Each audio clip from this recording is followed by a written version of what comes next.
umaga na po Masinya, samahan niyo ako upang alamin ang wastong paraan ng pagtatanim. Ihanda muna natin ang ating kasuotan sa pagtatanim gaya ng boots, apron at gloves. Magsuot ng gloves, apron at boots.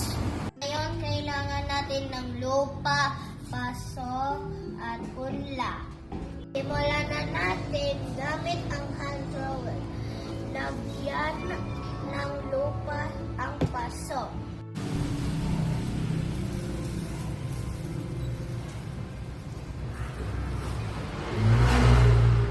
Katapos, hukayin sa gitna ng bahagya.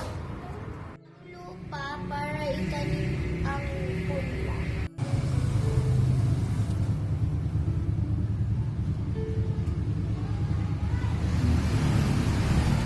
Takpan ng lupa